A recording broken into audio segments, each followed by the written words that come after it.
Hi lovely and darling viewers, it's Jen here at Check Her Joy. Today I'm reviewing Sword in the Stars by Amy Rose Capetta and Cori McCarthy. This is the sequel to Once and Future. This is a queer King Arthur retelling set in space. So the first book, we met Ari, who is the 42nd reincarnation of King Arthur, and she's also the first girl that King Arthur has become reincarnated as. It takes place in a future where there is an evil corporation called Mercer that is just trying to take over and run everything. It becomes the government. It's very political. It decides who gets stuff and who doesn't, and it demands unfailing loyalty, and it's just awful. It's horrendous. And so they kind of stop Mercer at the end of the first book. They get rid of the one leader, but then a different person comes in to run Mercer, who was also just awful. And so Ari and her gang of friends decide to go back in time to steal one of King Arthur's magical artifacts, which is like this cup that can make your enemies do what you want them to. And so they time travel. Also in this book, we see Merlin, as in like the Merlin from King Arthur. He's been stuck in this cycle, like a curse. So every time King Arthur gets reincarnated and that new Arthur finds Excalibur, this wakes Merlin up from this dream state that he's been in, like this magical slumber. And he goes and finds Arthur, and they start the cycle of trying to, solve the problems of that day and reunite humanity and bring hope. But he doesn't quite succeed each time, and so he has to keep going until he can succeed. But Merlin is also aging backwards. And in book 1, he was like a teenager. In book 2, he's getting much, much younger. Way younger. Like, he's hitting his kid's years and running out of time. He's afraid of what's going to happen. Like, if I become a baby, do I just, not exist after that point? So Merlin's feeling some pressure that Ari and her friends have to stop the cycle, or it's gonna go to shit, basically. So the book is dual perspective, part from Ari's perspective and part from Merlin's. So Merlin helps them go back in time. When they do, Ari, Merlin, and their gang of friends, the Knights of the Round Table, end up getting separated and spewed out at different points in the timeline. So Merlin ends up pretty much where he expected and was aiming for, like a week before this cup shows up in the first place, but other people had gotten dropped off before. So we have several different Knights of the Round Table. We have Guinevere, who was Ari's wife in the future, and then she comes back in time, and because she got sucked into the timeline, she ends up becoming the Guinevere of fables. Like, she was always that Guinevere. And so she ends up having to marry King Arthur to keep the timeline going. And also, it was like the safest place to be is like as his wife. She's also a queen in the future and has all these diplomacy skills. And she meets a very young teenage King Arthur who is actually lying about his age. So while he tells everybody he's turning 18, he's more like 14 and really immature. And so Gwen is helping him run the country and learn how to be a king and a diplomat. And he's also at this age where he's like, she's cute, but I don't quite know what to do with a girl, which works to Gwen's advantage because she is pregnant. At this time, she had an affair with Ari's brother in the first book, and so she's pregnant with Ari's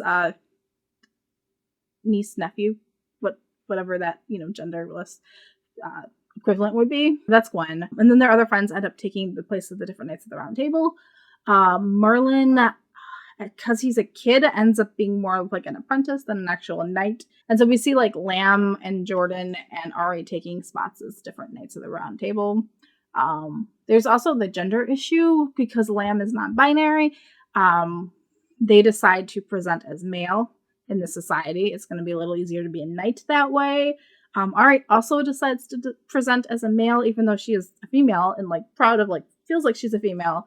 But because of the historical context they're in, Ari is like, okay, well, I'm going to be this male knight because that's the part that's missing and the part that I can continue to play.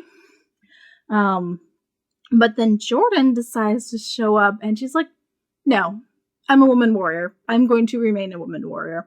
And she proceeds to kick all the other knights' ass, which I loved. Like, she just completely owns that. But then it also makes her tons of enemies within the knights that Arthur already had, who were like out to get her, particularly Kay, Arthur's brother. So there's two different Kays. There's the Kay of the future, who is Arya's brother, who is a completely different person from the Kay of Arthur's time, who is King Arthur's brother. They just happen to have the same name. And so that the medieval Kay is particularly gunning for Jordan.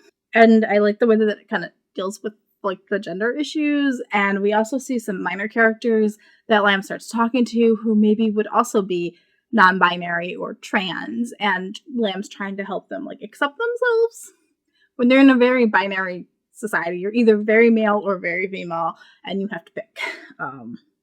So we see some subversion going on there. Merlin also notices that he completely forgot about how diverse these people were, because his past self was like several thousand years ago, and he was a very self-absorbed Merlin. This is Merlin who was just born and is still learning everything, and he's not really paying attention to the rest of the knights and what's happening. He only cares about Arthur. And so our Merlin, the younger Merlin, is like younger Merlin, the Merlin who's lived longer. It's a weird, because he ages backwards thing. It's like, oh, I forgot how whitewashed the stories got told, and to the point that Merlin forgot that they were different genders or different races, because like Arya's Middle Eastern and Lamb and Val are black, and he just completely forgot. And Gwen's like an Asian mix, and so he forgot about all these different things because he's just like, everybody's white, because that's how the story always gets told. So like it talks about the pervasiveness of whitewashing also, and how it can change our perceptions. So I like that. We also just see old Merlin and young Merlin catching up, or like interacting. They're not really catching up because old Merlin never realizes that young Merlin is the same person. He gets like a different name, and so just like there's this weird kid running around who can do magic. Maybe he's doing some weird stuff. He's got to like investigate. So like old Merlin becomes one of their nemesises. Like Merlin's biggest threat in this story is his past self, which I really enjoyed. And then there's also the whole thing with Nim, the Lady of the Lake, who has been controlling everything, and we find out way more about her. We also find out way more about Merlin and his past. And I loved all of it. I love the story. I really, really got absorbed into this. I love this role. I love this world and these characters, and why is it only a duology? I need more of them.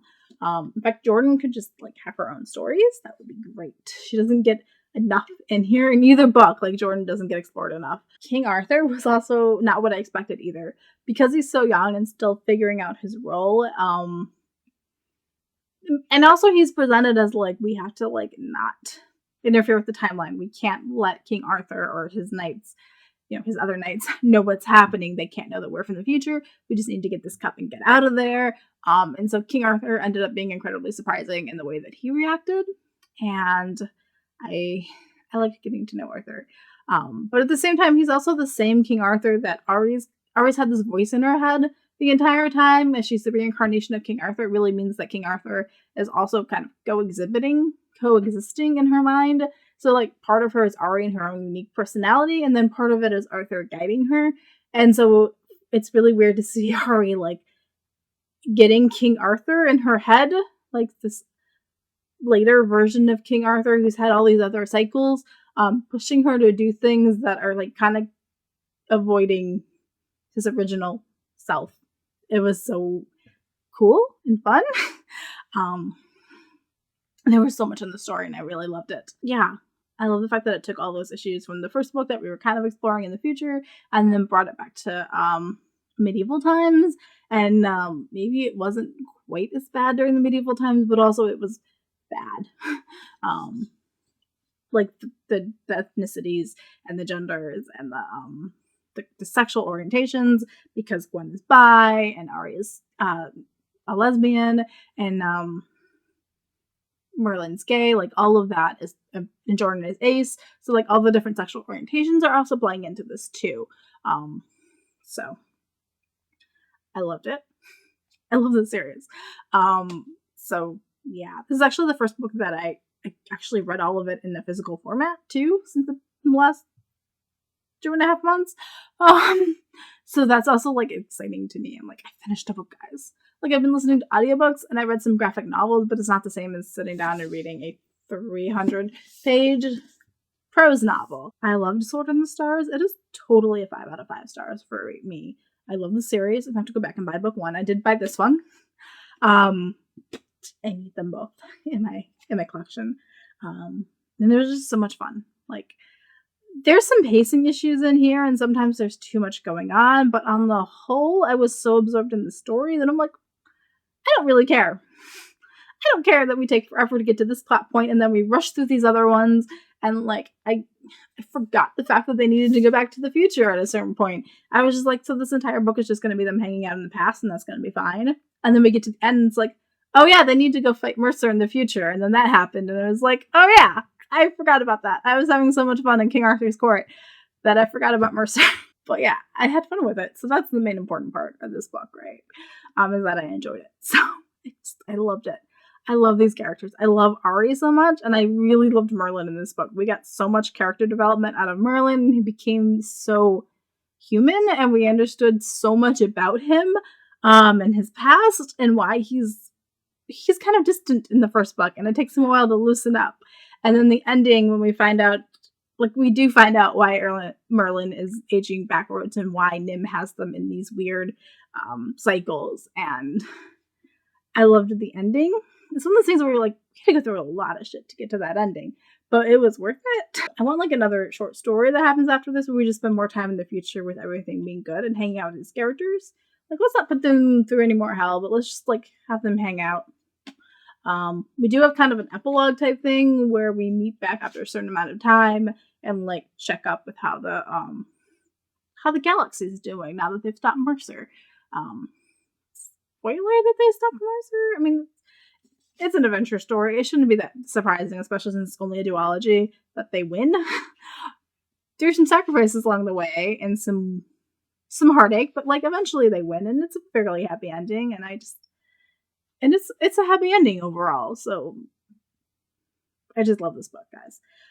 If you haven't read Once and Future and Sword in the Stars, go do that because they're awesome and totally worth it. So much fun. Also, I just really love science fiction and fantasy, time travel. I love King Arthur. I love magic. And to throw all of that into one book series and to have it also be like queer and feminist and just overall awesome. This is totally like my book. This is like, I am the target audience for this completely. Like everything, single thing about this series I love. And so yeah. There's my review for Sword in the Stars by Amy Rose Cappetta and Cori McCarthy. Let me know in the comments below if you have any other favorite series. I also really love the Lunar Chronicles by Marissa Meyer. If you want to get into fairy tale retelling set in space where you're fighting an evil queen rather than evil corporation, those are also amazing. And that's kind of what this felt like. Like there's just a gang of friends, but also we're fighting the bad guy and having fun and sci-fi. This one took more fantasy into it, though, because of the King Arthur and the magic. So, yeah. Loved it. Go get it. Bye.